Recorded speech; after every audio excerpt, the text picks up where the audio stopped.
everyone. Thank you for coming out on this miserable evening. I commend you. Thank you.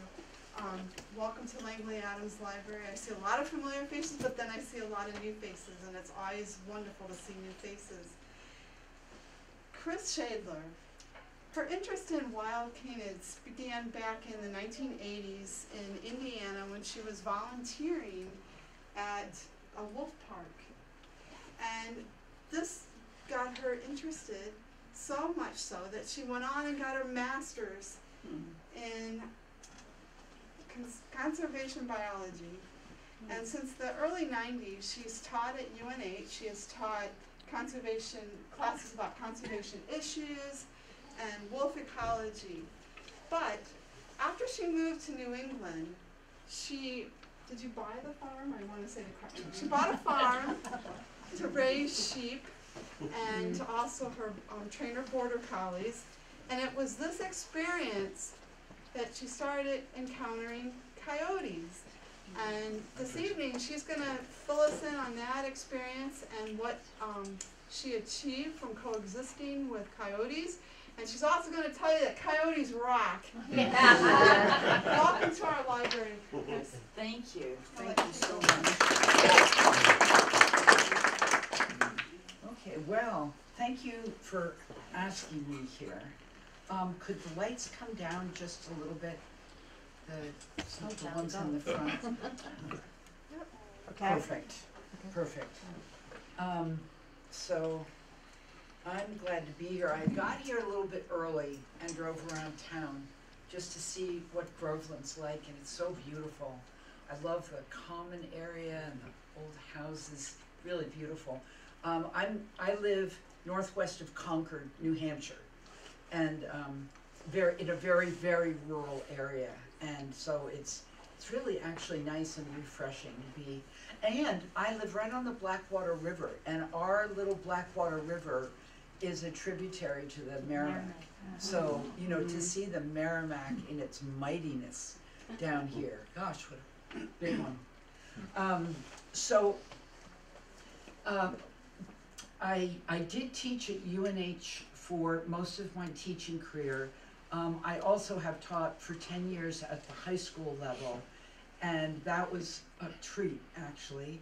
And then recently I've been teaching third graders. And that makes me feel like I really missed the glory of teaching, because those kids just, their minds are as open as the sky. And then they come up afterwards and they hug you, which is just, you know, I don't know if it would have been appropriate during college, but, you know. Anyway, quite a while ago, I became a representative for a group called Project Coyote, which is a national organization that's founded in California. And what we promote is coexistence with coyotes. The reason we promote coexistence is because there's really no other choice. For the last at least 150 years, we have been trying to literally eliminate the coyote from the landscape. The animal is the most persecuted carnivore in North America, and they have been shooting it, trapping it, poisoning it, blowing up dens, doing everything conceivable to drive the numbers of coyotes down. And all that's happened is those numbers have increased. And so we know now, because coyotes use something called responsive reproduction, that when its environment changes, and especially when its numbers are reduced, they respond by producing larger litters, and they respond also by younger animals breeding. Under normal circumstances where coyotes are not hunted, which is Yellowstone National Park, any of the national parks, their populations are actually smaller, more stable, you know, less subject to the ups and downs. So we promote coexistence. And if any of you would like to have any more information about coyotes, if you want to, you can sign up for receiving the Project Coyote email newsletter. that comes out 4 times a year. And it's, you know, they don't hassle you or anything, so it's pretty cool. The coyote, and I say coyote and coyote, so don't ask me which is the right one, I don't know. I think out west they use the term coyote a little bit more, and out here it's coyote. The coyotes that we live with here in the Northeast are animals that are not native to the Northeast. Up until 1940 or so, we didn't have coyotes here. The home of a coyote in the United States is really just west of the Mississippi River. I'll show you a map in a few minutes. And it was because of the way that we disturbed the landscape and the way that we eliminated competing predators, that by 1900, there were virtually no competing predators left here. And I'll show you that too in a little bit.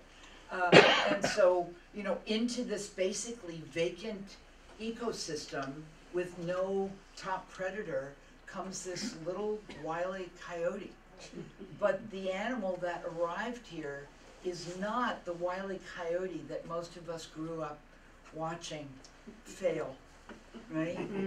This is one of the most successful carnivores in the world in terms of its resilience. So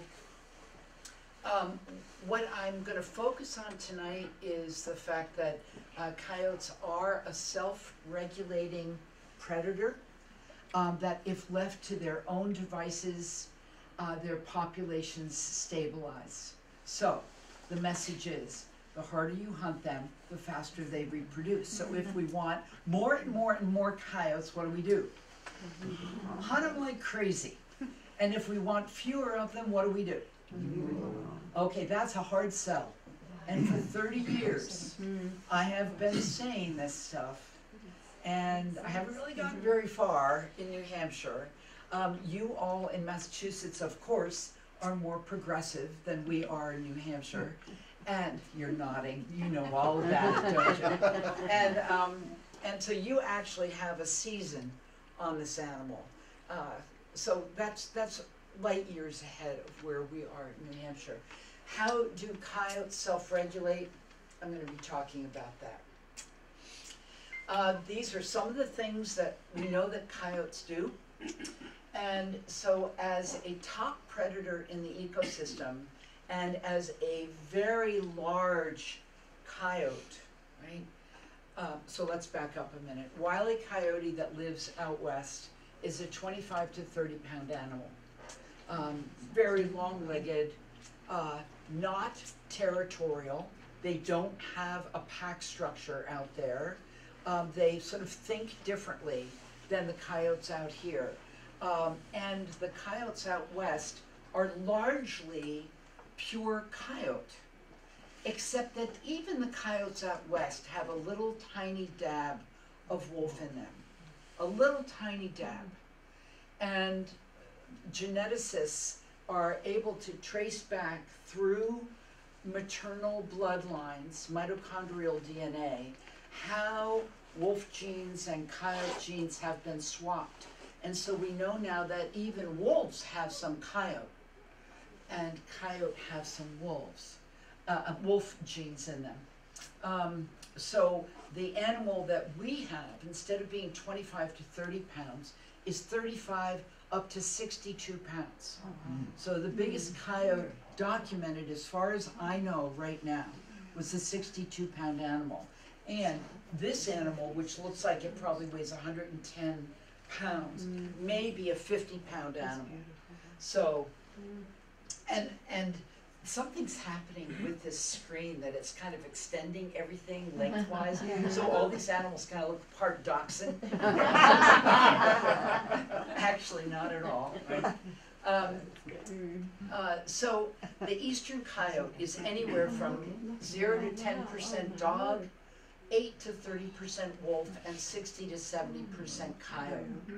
How did this happen? How did this happen?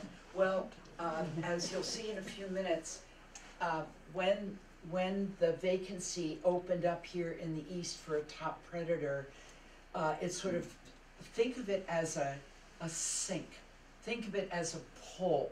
So when there's a vacancy in the ecosystem, that vacancy is like a yawning hole in the ecosystem that pulls things into it.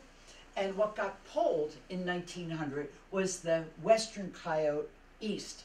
And when that western coyote came east, we know that it interbred with the eastern wolf, which lives right up north of us in Ontario.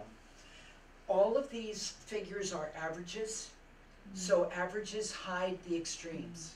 And so some animals that you'll see, like the picture that you showed me of that little coyote, that was probably maybe a 30 to 35 pound animal. It looked very slight to me. It also looked very, very coyote to me, with very little wolf in it. And every now and again, I see those kinds of animals up in New Hampshire. The further north I get in New Hampshire, the closer to Canada I get, the more animals look a little bit more wolfy. So what's happening in the Northeast is something called a hybrid swarm. All of the wild dogs in the Northeast, from the gray wolf to the eastern wolf, to the Great Lakes gray wolf, to the eastern coyote, they are all interbreeding. And when where's Don? Don, where are you? Yeah. So in biology, you taught your students the definition of species. And we all learned this, whether you remember it or not. So species, the members of one species interbreed only with one another in order to keep the species pure. But what we know now is that over vast periods of time, these guys have been interbreeding. And we're only now discovering it because the genetics work has become so much more refined. Why would species breed with one another? What would be the advantage of that? Opportunity. What's that? Opportunity. Opportunity. Said like a true guy. It is. It's, you know, I mean, if it's there and the time is right, you know, and the light, you know, moonlight is at that certain hour. Yeah. So yes, opportunity. It improves genetics. How would it improve genetics? It knocks down some of those traits that you know would hinder an animal. So with a broader genetic base, that animal would have more options for coping with the changing environment. Is the environment changing out there? Yes, indeed. Right. So, so this is a very interesting phenomenon that we're seeing. So the picture on the right is an old picture of an animal that I knew at the Stone Zoo, just north of Boston. He was one of 5 or 6 siblings. He looks pretty big, but he weighed 40 pounds. And so he's an example of an eastern coyote. This is the eastern wolf that lives in Algonquin Provincial Park. And this is the animal, well, not this animal, but this is the wolf with which migrating western coyotes interbred. And this wolf, of course, has gray wolf in it, red wolf in it, and of course you can see that it also has coyote in it. And I'm sure that if you have seen coyotes, you've seen coyotes that look like this eastern wolf. And you've seen wolves that look like this eastern coyote. So, not around here though, right? We don't have wolves around here. So our eastern coyote benefits from its inheritance of coyote and wolf traits. So all coyotes are super adaptable, responsive reproducers that allow them to shift easily according to change. With the wolf traits that it has inherited, that has given our coyote this large size. We've got the biggest coyotes in the entire world right here in the Northeast, which really sounds like a little bit more than it is. The only place on earth coyotes are found is America. And so our animal has inherited not only changes to its physical being, but also behavioral changes. Life in a pack is a fundamentally different thing than life out there solo, right?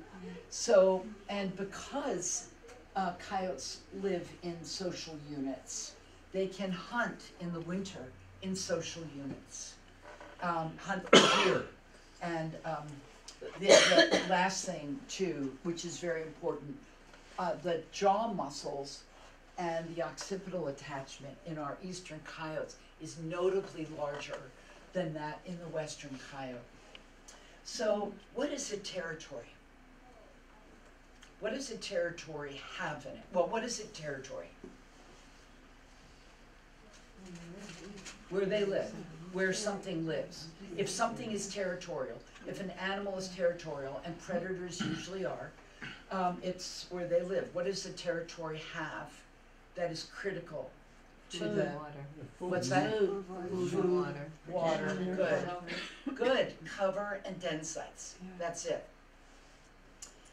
So truly understanding what a territory is, enables us to understand that in fact, if one pack of coyotes occupies a territory, and that's the case, one pack per territory, the amount of food in that territory will determine the size of the pack.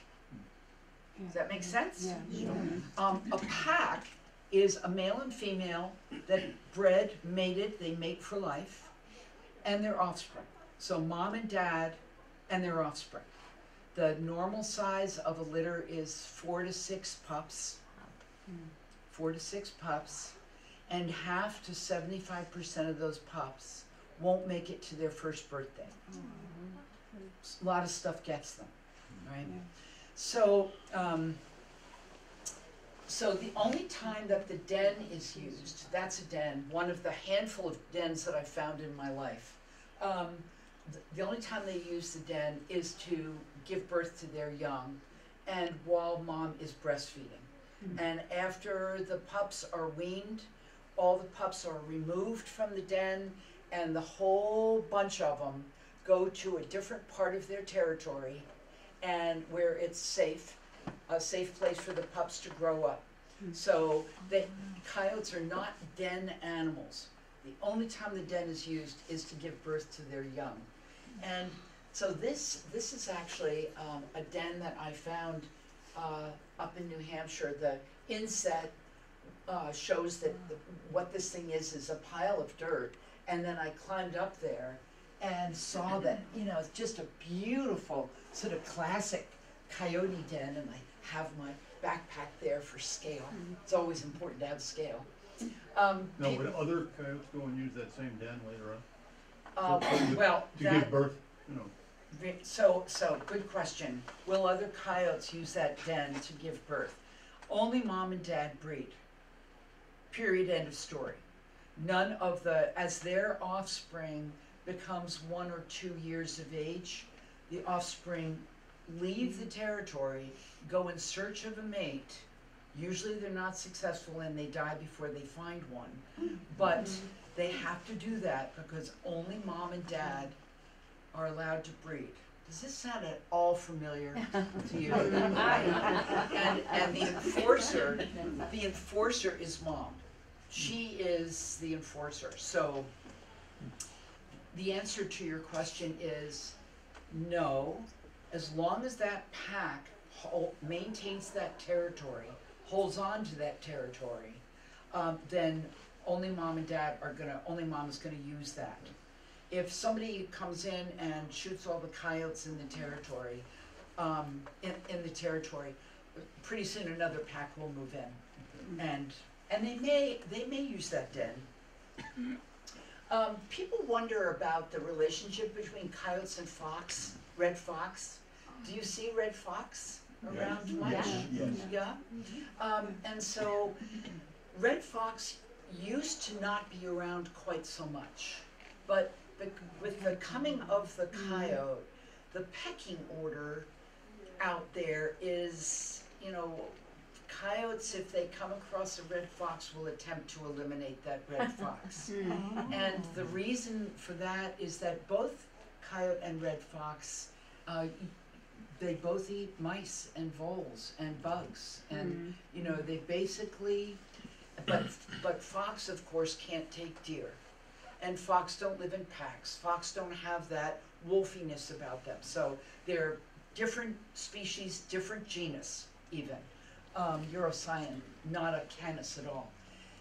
So as the coyote population has grown, it has forced the red foxes to establish teeny tiny areas in which they breed and whelp their young in between the territories of the packs of coyotes. And the other thing that it has forced the red fox to do is move closer into us. So we now get to see, if we're super lucky, red fox pups, you know, frolicking around on maybe your backyard, and you know, happy as the day if you get to see that. In my view anyway, they are not a threat to people at all. They were featured in a picture in the Globe the other morning. They were in, I think it was Pembroke, Mass. And they were around a meeting house. Oh, And they were yes. frolicking. that's so great. Yeah. They're the cutest things ever. So, territory, the coyote territory, the coyotes will defend their territory against other coyotes. But this coyote desperately wants to defend his territory against this bobcat. What we did was we found a roadkill deer. We dragged it into the woods, set up a trail cam, and you know, got these great pictures of this confrontation between a coyote and a bobcat. So who do you think won this particular argument? Bobcat. Oh, yeah. So out in nature, cats, you know, they have this ferocity about them. They are superb hunters, and you know, I've seen a house cat stand off a coyote. They're, you know, Are you serious? I am serious. A house cat standing on? Absolutely. Oh, wow. I mean, I'm not sure that all house cats could do that, but I have seen one of them do that. And it was so impressive. It was just, back was arched and just all claws and big meows. And Was it a big cat? Yep. Maybe a Maybe Maine Coon. 17, 18 pounds. So not a real, Not like a Maine Coon. yeah. Who has a Maine Coon? Yeah, you guys do. How much does your cat weigh? It's over, gonna be close to 20-something. Yeah, they get bigger than that. So in terms of territory, your own dogs certainly understand the territory that they're defending on your behalf. So you can see a coyote here that thinks he's gonna come into this territory, and the dog has a completely different view. Right? Now, you might be thinking to your, go ahead. Okay, is that a pit bull? No, No. Like a it's retriever. yeah, it's a lab cross. It's a, like a part lab? Yeah, I would say. He's lab. taking care of business. Oh, but now, listen, what's more ferocious than this dog is a Chihuahua. Yeah, they are. Oh my Yeah. God Yeah. in heaven. So, you know, any dog is gonna be territorial, so.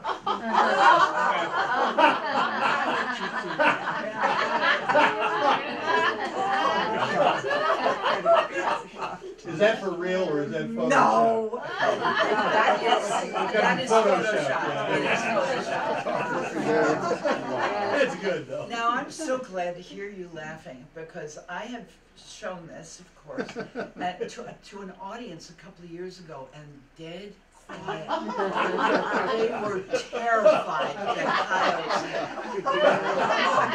coyotes. So it's really good to hear you laugh. I like the look on his face. Yeah, it's just a happy coyote, right?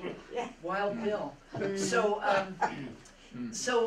my experience with wild dogs did begin, it seems quite a long time ago now, with wolves. And when I came back east, I'm from the east, I'm from New Jersey I'll admit it, okay, I'm from New Jersey. And Sorry. I've been, anybody from New Jersey? We still have mother was born in Newark. Oh, boy, okay.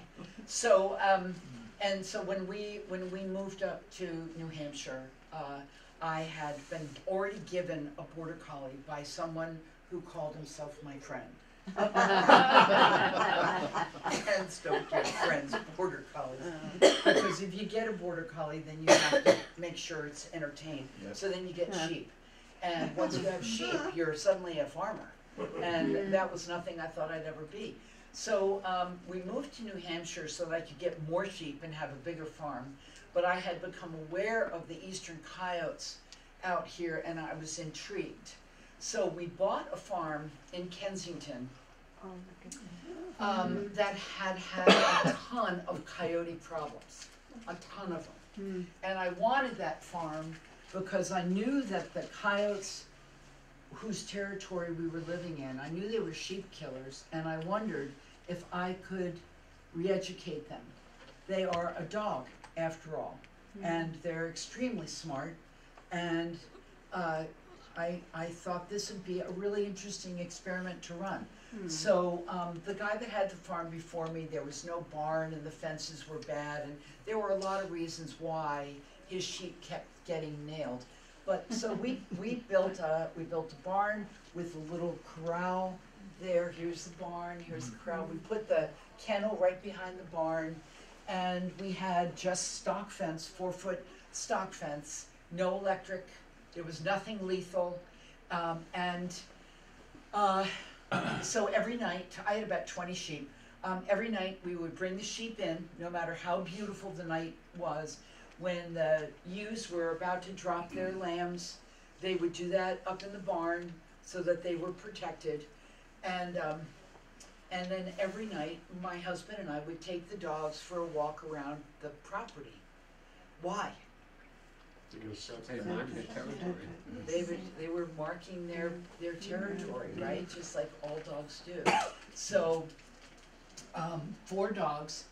This was the gift border collie. This is actually a great herding dog, and the only intact dog. The rest of these guys had been neutered. My husband at the time was intact as well. And so, you know, as we went around the property, we all marked. P rules. Now, in a town like Groveland, I think it probably wouldn't be appropriate for you to be marking your backyard that way. But if any of you have coyote problems, all you have to do is call me, and I come down for free. So, and so the first spring that we were there, I knew that the coyotes were hunting to feed their pups, and I did a lot of hazing of them. When I would see the coyotes on the outside of the pasture, I would run at them. I had an air horn, so I threw rocks. I didn't mean, you know, I don't mean to hurt them, but I wanted them to understand that this territory that was delineated here is now off bounds to them. And so I hazed vigorously. And in the winter, we saw their tracks come right up to the fence, and they peed right where my dogs had peed. And then they turned around and walked away. And that's what the farm actually looks like. And some of the animals that we saw around the outside of the farm, this little guy, maybe 38 pounds. It's a very slight coyote, but I want you to notice the placement of its ears, and I want you to notice the shape of its muzzle. Most coyotes have an extremely short, pointed, a pointed muzzle, right? It's narrow and pointed, but look how square his is, and the color of his coat. So that square muzzle and the color of his coat, maybe wolf-like characteristics. Now watch this. Same pack, 3 years later. Same pack. So placement of the ears, extremely different. This animal has a very narrow coyote-like muzzle, much more red coat than the other guy. So with all of this genetic inheritance that these guys have, they're gonna look really different one from the other. In terms of their life cycle, they only mate January to March. So wouldn't it be amazing if we had this adaptation? Think how fewer people there would be. But one of the most interesting things about the January to March thing is that January to March is when the males have the most viable sperm, which I think is a really cool adaptation. I just wonder, you know, how great that would be. And then also the female, her estrus, the only estrus period that she has is 1 week long. Wow. Over the whole year. Wow. And so as a result of that, what we know about populations that are not hunted, and I'm speaking here about the Yellowstone population, 2/3 of the females never breed. Wow. And the reason they never breed is because their estrus period is so brief that it's unlikely that they're going to find a mate during that very brief period of time. So January to March is mating. Then if the pair is a mated pair, she'll clean out her den. If it's a brand new mated pair and they can establish a territory somewhere, she'll select a den site and you know, excavate and then give birth. We are right now at the very end of the den season. And so there have been pups in the den for the last 4 to 6 weeks anyway. It is during this period right now, when the pups are still in the den, that there can be conflict between coyotes and humans. And the reason is defense of the den. So if a new pack, if a new pair has just gotten into a territory that doesn't seem to be claimed, that territory could be 10 feet behind an elementary school. It could be 10 feet away from a trail that you love, that you've been walking on for, you know, a bajillion years. And suddenly you're walking on the trail and this coyote comes charging out of the shrubbery, snarling at you. It's terrifying, right? So this happened to a friend of mine, and she had her dog with her, and the dog just cowered, which was a very smart thing for the dog to do. And she, who knew a great deal about coyote ecology, realized that this is the time that there might be a den somewhere, and that undoubtedly she and her dog had gotten too near that den. So what she did wisely was kept her face toward the coyote, kept her voice low, made low, comforting sounds, backed off, and she said that as she was about 1/4 mile up that trail, she said the coyote followed her and her dog all the way down to the trailhead. And once they were in the parking lot, the coyote trotted back off into the woods. So coyotes have no desire to eat us. We're not on their menu. They have really no interest in the comings and goings of our life. However, when there are pups in the den and we come unknowingly too close, there's going to be a moment there. And I hope that this doesn't happen to any of you. But if it does happen, you say to yourself, oh my gosh, there must be a den nearby. I'm not going to die. That's what I want you to say to yourself. And then you back off. Why do you never run away from a predator? Chase, right. So the rules of the pack are that there's only one breeding pair, and if the yearlings, if these animals are a year of age, that would be very young for coyotes to breed, but with the right disperser from another pack, that disperser might convince one of these, say, females to breed with him. Interestingly, up in Ontario a couple of years ago, researchers found a territory where not only mom had bred, but one of her daughters had bred, and dug a den on territory and given birth to a litter of pups. And that female came in and killed every single pup. Oh, Now, I know, nature is so tough, right? Why was it critically important for her to do that? Food supply. Say it again? Food supply. Food supply, exactly.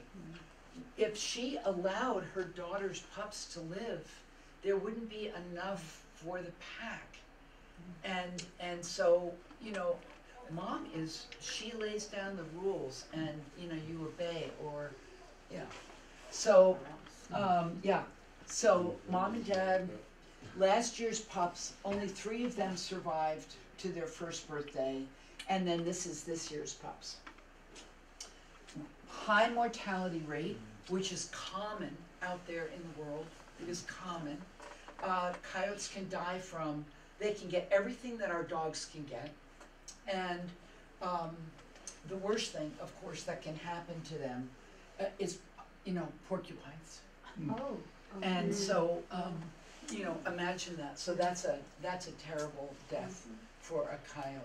But at any rate, so questions on this? So a pack is a family unit. Okay. This is a family unit. So last year in Portsmouth, I got to watch this family feeding in this field behind a horse farm, and they frequently would come right up to the barn. They would kill rats around the barn. They were really useful to this horse owner. And this is a shot taken by a woman at Fish and Game. Note that the picture was taken sort of mid-June or so, and she's down to 2 pups already. So this was taken up in Waterville Valley, and near Waterville Valley on Interstate 93, you frequently see dead coyote pups on the side of the road. So both wolf and coyote become sexually mature at 1 to 2 years. 2 years of age is primo. If the pack has been heavily hunted, the males will become sexually mature at the age of 1. So if one of the yearlings wants to breed, they then become what's known as a disperser, and they may have to travel hundreds of miles to find a territory or a mate. And when they do, if it's January to March, there's love in the air. And then 63 days later, the pups are born. The pups are about that big. They weigh about 1 pound. They're very vulnerable to things like weasels, vulnerable to people's dogs, that kind of thing, to fisher. And by the time they're 7 weeks old or so, they're super cute. They make terrible pets. Notice that I don't have a coyote with me. And you know, when the adults are hunting to feed those pups, they bring home partially digested food, and the pups intuitively know to pull at the lips of the adult. And the reason for that is what? What is the adult going to do? Yeah, regurgitate, right? So doesn't she look like she's just about to gag? So if any of you have dogs, when you go home tonight, I know my dog will jump up and lick me in the face. Of course, what he expects is the dinner. So now you know what's expected. This is a pretty cool study from Rhode Island. Numi Mitchell's study down in Rhode Island. She worked with a trapper, and they trapped the breeding male and female in the pack, and they put GPS collars on them so that they could watch every single movement that mom and dad made during the feeding season. And you can see that they stay on territory. So that territory has all the food that they need in it. When, of course, something happens within that territory to reduce the food amount that's available to them, that's when there are ill feelings, shall we say, between one pack of coyotes and another. And so a lot of different misbehaviors occur. This area of Rhode Island is very kind of suburban with little tiny remnants of little tiny farmsteads scattered here and there. So these coyotes are making themselves very much at home in, and there's tons of deer, of course. So what do coyotes eat? As you'll see here, they have a very varied diet. So anything that's available, fruit and vegetables. In August, when all the crops are in, 80% of their diet is fruit and vegetables. So they'll eat anything. So fawn in the spring make up 30% of the coyote's diet. Oh. It's a predator. They can't help it, you know. So here's what I just didn't say. I didn't say that coyotes take 30% of the fawn. I didn't say that. I said fawn make up 30% of their diet. What kills more fawn than coyotes? Bear. Oh. Black bear. And what takes more fawn than black bear? You're not gonna like this. Tractors. Really? Yes. So Trappers? tractors. Tractors. Farm haying John equipment. Tractors. So when a doe gives birth to her young, the fawns are born with no smell. They can smell, but their bodies don't have smell. So they settle down in the grass. They become very invisible. Farmers on their tractors cannot see that there's a fawn there. And so we are trying to encourage people that hay to hold off on that first hay until the end of June. And then that way, most of the fawn are up and gone, and those nesting birds that rely on the pasture, they have fledged as well. And I think it's a simple way to coexist. Coyotes eat bugs and weasels and woodchuck and fish and catfish. You're such a nice audience to laugh at these jokes. Cranberries and aluminum foil. Now, how do I know all this? Because over the last 27 years, I collect scat, and I take scat apart and figure out what coyotes have been eating. So, aluminum foil. So 60% of their diet is rodents. Will they take a house cat? Yes, if they can, but most cats can climb up trees. So the animal that can climb up the tree after them is a fisher, right? So fisher are much better hunters of cats. What about small dogs? Well, small dogs normally can't climb up a tree. No, I mean, as far as prey for them. Oh, Coyotes going for small dogs.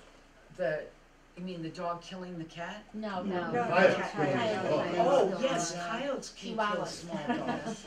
Yes, and you know, that's a little bit later in the talk, but now that we're there, absolutely, if you've got a small dog, it is totally up to you to make sure that, and I'm a believer in fences. I have always fenced like crazy, because that's something physical that coyotes can recognize. And if I had a small dog, especially now when they are feeding those pups, most of those pups are off mom's milk now and learning what their natural prey is. And we don't want them to understand that their natural prey is a dachshund. Right. We don't want that. So at night, people have to walk their dogs on a leash. Just be a good, responsible steward of your animal. What is that animal on the left of the cat?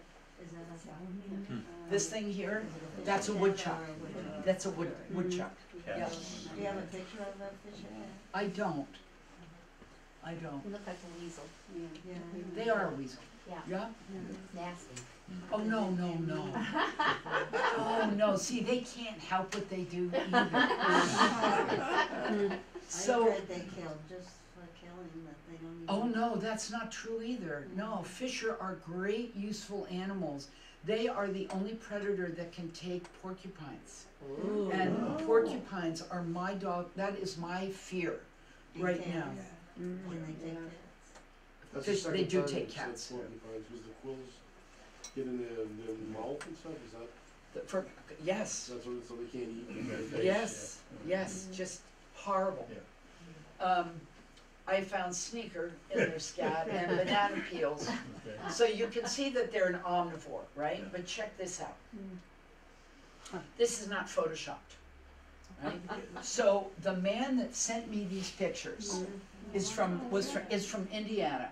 This is January in Indiana, and he said that before this breeding pair of coyotes showed up, white-tailed deer came along and got on their hind legs and browsed as high as they could browse in the apple tree, and then the coyotes came in, and because of the architecture of an apple tree, I don't know about you, but that's the first tree I ever learned to climb, because their branches are low and convenient. So, you know, Learn how to climb it too. they just make themselves at home eating these gross apples. And it's useful, you know, people see a coyote in an apple tree, the first thing they think is rabbit. It's gotta be a rabbit animal. It's perfectly natural behavior for an opportunistic little guy. These are not photoshopped in. So this coyote became really famous. This picture was taken in 2003 in Seattle.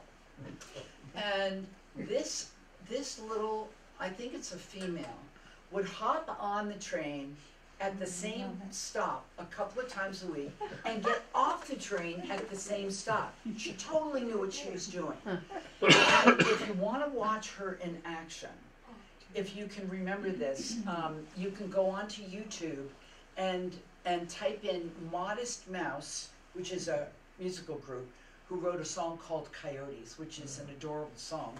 And I should have that, you know, that would be such a kick to show you. Right, yeah. YouTube, so you go to YouTube, Modest Mouse Coyote Train, and you'll see a video a couple of minutes long that shows her getting on a car and making herself at home, and then the train stops and she hops off. And there's people on that car? And Oh no, you can see she'll clear out. And then, It's a smart coyote. yeah, and then this guy became famous on NBC News a couple of 3 years ago. He went into a Quiznos in Chicago on one of those really hot days and sidled right up to the cold drink section. And look at that face, I mean, it's just, you know. So, Did you get any? no, the store owner got a broom and whisked him out, you know, no sympathy in Chicago. Chicago has 3,000 coyotes living in it. 3,000. That's amazing. So I'm going to demonstrate for you responsive reproduction. Not really. Don't get excited. I want you to understand how this works. The biology of it is so simple. So you know, how do you kill coyotes and their population grows? This is how. Imagine that we are a pack of coyotes. Now the standard pack has 5 to 7 animals in it, because the mortality on the pups is very high, and you know, the hunting of coyotes destabilizes them. And so we're going to imagine that we are a pack of coyotes, that this room is our territory, and that out there in the world is a crazy person who hates coyotes and has come in and killed as many coyotes as he could find. So what we're going to do is we're going to eliminate half the pack. I'm sorry. It's all girls. So that, no, there are some females. Some brave females. So, all right, so the crazy guy has eliminated half the pack. That leaves half the pack on territory. How do we, I put myself over here, how do we benefit from them being gone? More food. More food, exactly. How do female mammals benefit from enhanced nutrition? Bigger. Milk Healthier. More eggs, Oh. right? More Yeah. eggs. Not coyotes don't lay eggs. I don't want to mislead you. But they, you know, they have their fertility is enhanced, right? So the females here, our fertility is going to be enhanced, and our chances of having a large litter because of all that fertility is way higher. And we know down on the Cape where coyotes are absolutely hammered, they're just unmercifully killed down there, that because of all of that disruption into packs, that females are giving birth to 10 and 12 pups. Right? It's bad. But anyway, I want you to watch the thread of this. So half the pack is gone, the rest of the pack benefits from those guys not being there. The females are heavily burdened with eggs. And let's imagine though that mom and dad are still on territory. So let's you and I be mom and dad, all right? So you and I are still here. So because we're still here, who gets to breed? Mom and dad. That's it. It's you and me, babe. Okay? I bet you never thought that you were. We're gonna hear about this for quite some time. Some of the people in this room. Oh, I'm sorry. I'm sorry. All in good fun. Yes. So the only ones to breed are going to be you and I. So even though the females back there are just ready to go, and the only option you have is to leave the territory and see if you can find a mate. If you can find a mate, your pack, your litter that you will have will be a large litter, and those pups will be born most likely healthier than pups that were in a standard pack where food is always at kind of a premium, all right? So putting more coyotes into the world. But let's imagine now that the guy that hunted half of the pack also wanted a trophy animal, and boy, are you one. Okay? So unfortunately, that means, sorry. Goodbye. All right, now, I don't have a mate. I don't have a mate. What's going to happen to me come January? No breeding. I'm not going to breed with my own kids. I don't do that, all right? You're either gonna leave the territory. I'm going to leave. I am forced to leave in order to find a mate. Once I leave, oh boy. So all we need is one disperser, one male disperser, and there's a ton of them out there. Most of the dispersers among coyotes are males. Females are more likely to stay on territory, and males are more likely to go out in the world seeking. Does this sound familiar at all? And so all we need is one male disperser coming in, and because there's no social hierarchy anymore, mom and dad are gone, and the young are freed up to breed, that disperser could easily breed every female on territory. And you guys would dig dens and give birth to litters of pups. And those litters are going to be big. So what's the problem now? Not enough food. Not enough food and overpopulation. Now, those coyotes are desperate to feed their young. Those coyotes are most likely to become nuisances in that environment.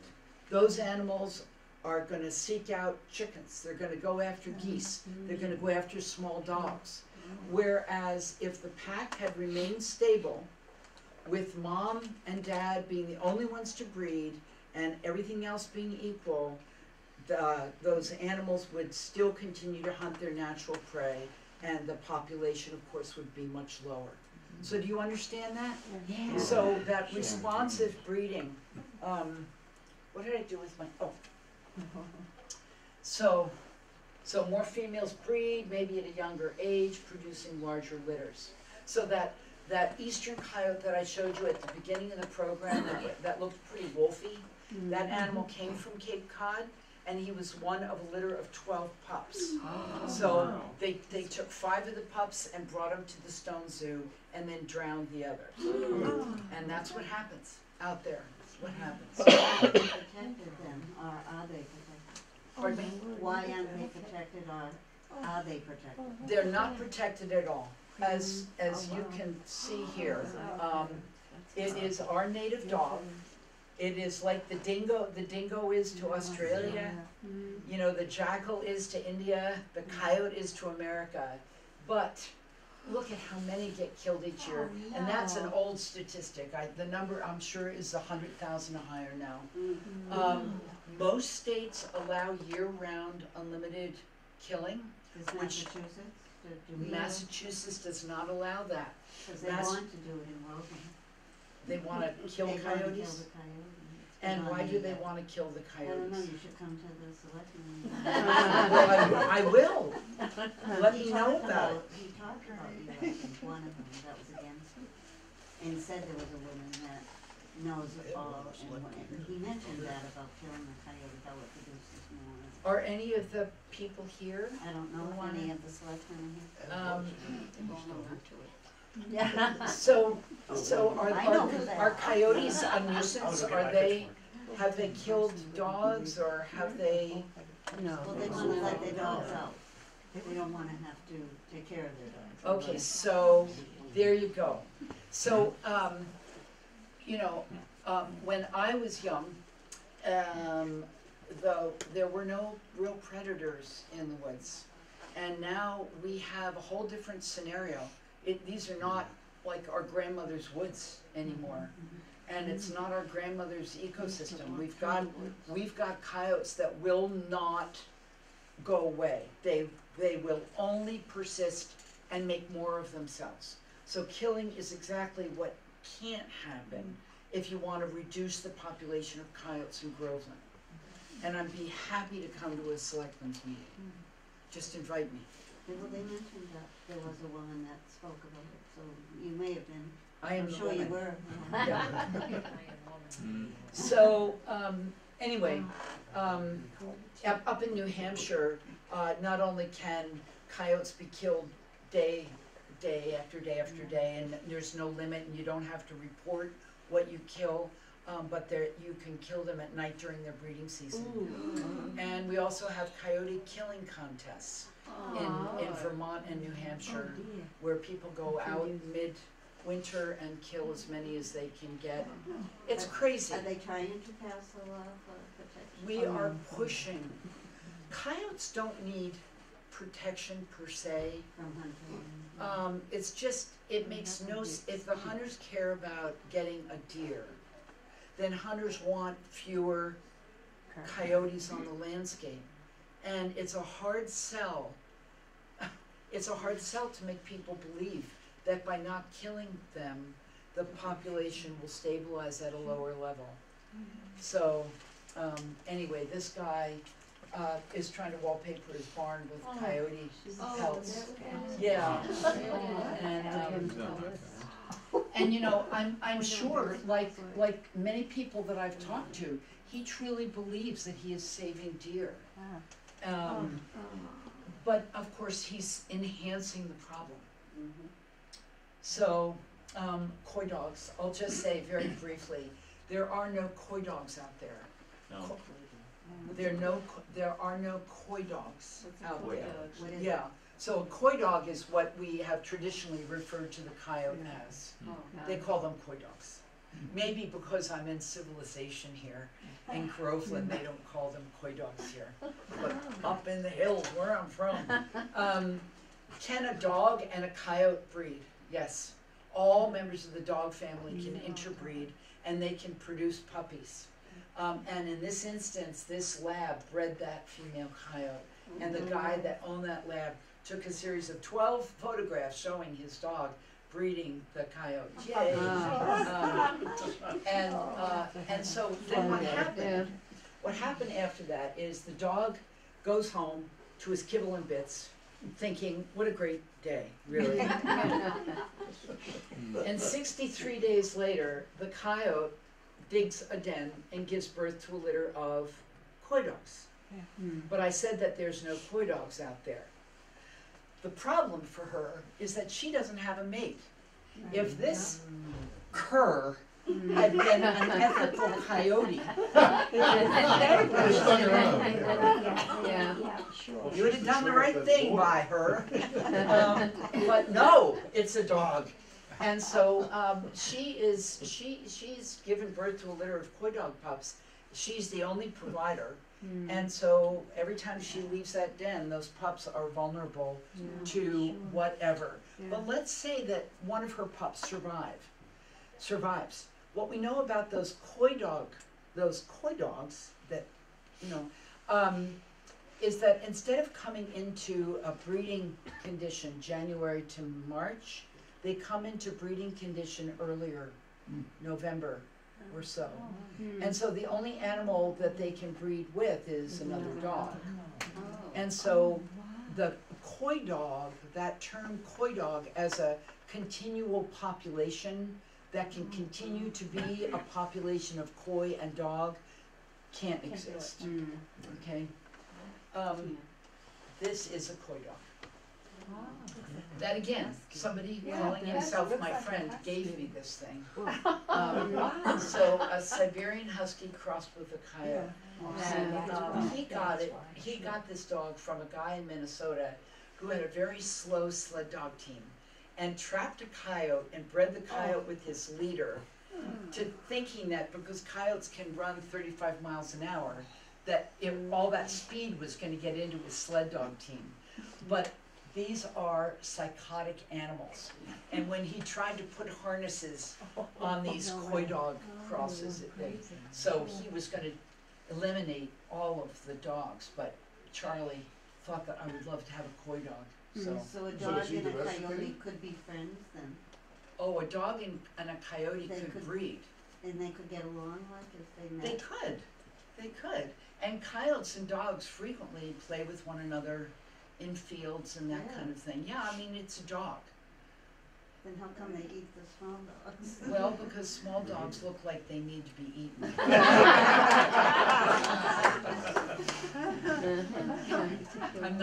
I'm a dog lover. Well, I know somebody that let their dog out, not too long ago either. And it was midnight, and the dog, there was a coyote in the distance, and the dog just ran right to the coyote, and the coyote picked him up and took him. And they never saw the dog again? And they found the carcass later, I guess, but. Oh. What kind of dog? It was like a little Shih Tzu and mix. Yeah. Oh, no match. It was on Rollins Street in Groveland. That's so sad. They're all behind. Those stories are so sad. Yeah, Rollins Street, there's all kinds of dens down behind where the fields are there. There are all sorts of what? Dens, so you can hear them, the pups and everything. Well, remember that there can only be one den, because there's only one female that's breeding. But understand too, that every single person in this room lives within the territory of a pack of coyotes. All of us do. They're everywhere out there. So let's talk about their howling. Let's talk about that. Oh, wow.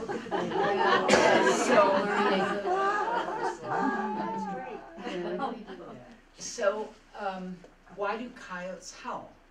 Anybody have any ideas? I heard it was when they get something to eat. No? So that's a myth. To scare off. So it's a myth that has anything to do with hunting. So they do not howl when they're about to hunt. They are really quiet when they're about to hunt. And they don't howl after they have hunted because they don't want to alert anybody else. So it's it has nothing to do with, all right, so we've eliminated that, so that's very good. It's kind of like, why do we sing? Oh my God, that's great. They It's have- for the joy of it. I mean, these are Yeah. happy animals. So, I have a camp about as far north in New Hampshire as you can have a camp. And I do my coyote research work up there. And and I have trail camps all over the place. And there has been a coyote, a pup from last year that loves to come and sit right where my trail cam is and just throw her head back and just howl away. And so, because they are highly social animals, they're communicating with one another in terms of locating one another. So you'll frequently hear one coyote howl answered by either another or the rest of the pack. Sometimes, if you are really lucky, you can hear an entire pack howl answered by another pack. And what that is territorial defense. So the one pack, which is probably 5 animals, it sounds easily like 10, right? Because they can do that. They can throw their voices. The one pack is saying, listen to how mighty we sound. And the other pack is going to do exactly the same thing. So they'll yodel back and forth to one another. And then when they've had enough of it, it's like somebody has pulled the plug, right? Except the 8 dogs in the neighborhood are now all barking. I know. I think it's hilarious. And of my border collies, I've got one border collie husky cross. He's really big. And as soon as the coyotes begin howling, he dives between my legs. Such a wimp. So, at any rate, so when you hear them howling, try to enjoy it. Coyotes are a smaller animal than a wolf, and their vocal cords are shorter, so their voices are higher.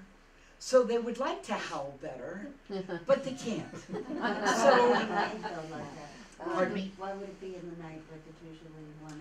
or something like that? Oh, well, because things are quiet at night, you're hearing them, but they howl by day as well. It's completely natural for them to be out and about during the day, and you'll notice, if you've seen them at all, that they're out and about just alone. Yeah. Yeah. And the reason That's for that right. is that 60% of their diet is what? And then- Fruit and vegetables. No. Oh, 60% of fun. 60% is rodents, little stuff. And so there's no need to have a bunch with Yeah. you, right? This one walks up the street, he's not even in the grassy parts, when he doesn't look left or right, he knows, Yeah, he's not interested in people. he knows where he's going. That's right, right. It was on Facebook, yesterday or whatever, that somebody saw one going up the street, so he's rabid. Oh, Yeah, I know that one off. I've seen a red fox walking up King Street, right up the middle of the street, Yeah. They I need mean- food. during the day. With as rapidly as we're building houses and shopping malls and stuff, it leaves these animals very little choice other than Right. to walk up streets. And they're looking for food, aren't they, for the day? They're always looking for food. Food, they are successful 1 out of every 13 hunting attempts. So it's hard out there for them to get a meal, which is why they always look thin, and that scares people because they think, oh, that animal's so thin, it could attack anybody. We are not on their menu. Are you doing okay? Can I tell you a story? Sure. Okay, and then I'm done.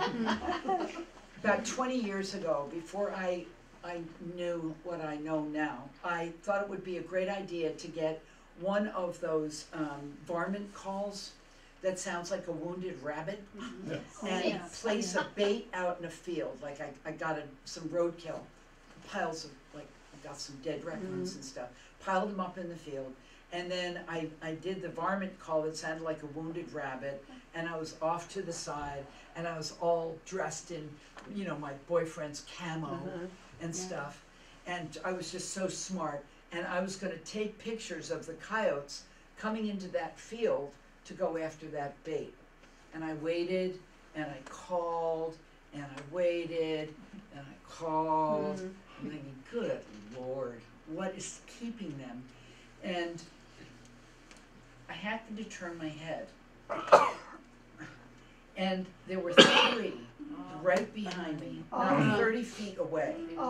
And I'm sure they were thinking, what a jerk. What a rookie. And so I stood up quickly and I watched the 3 of them just vanish across the field and into the woods.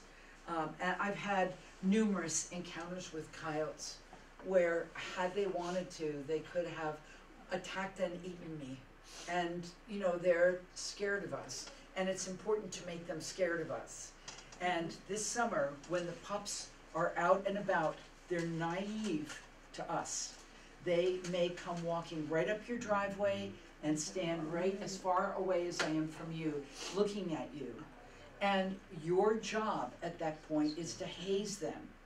And you do that by walking rapidly at them, waving your arms and shouting. They will not attack you. Pardon me? Making them afraid of you. You've got to make them afraid. And you have to convince them that your yard is your place. And please tell your friends who aren't here tonight, if they have a small dog, now for the next couple of months, now is the critical time when the rest of the pack is hunting to feed those pups. Now is the critical time to keep those dogs on a leash and take good care of them. Sure. And your cats. And what? And your cats. And I'd keep your cat inside. If I had a cat, do you know what the biggest never predator had a of cat. cats is? It's not Fisher, it's great horned owls. Oh. Yes. Oh. And that is a death I would never want for a cat. So keep things warm, Code says. So What's their lifespan? their lifespan in the wild is about 4 years. At the Long Lake Science Center, they have a coyote there. It just died. It was 17 years old. And they just got a new coyote. Beautiful animal. So when they're vaccinated, when they're fed well, all of that, they can live nice long lives. But out in the wild. That's amazing. I noticed when you showed what they were eating, there was no skunks there. Oh, I could have thrown. I've never found skunk in their scat, but I know they eat skunk. Okay. And they're now eating beaver, which is very interesting because our beaver are 35 to 40 pounds. That's a lot of animal for a coyote to deal with. So, are there any questions that you have that I didn't get to? What was that website again? Because people are gonna. Oh, it's just YouTube. You just go to YouTube and you put in the search bar I think it's Canadian. Modest Mouse Coyote Training. What was that? That was, I was trying to remember. Yes, Modest Mouse. So. Is there any chance I not get taken as a trophy and you and I can get together?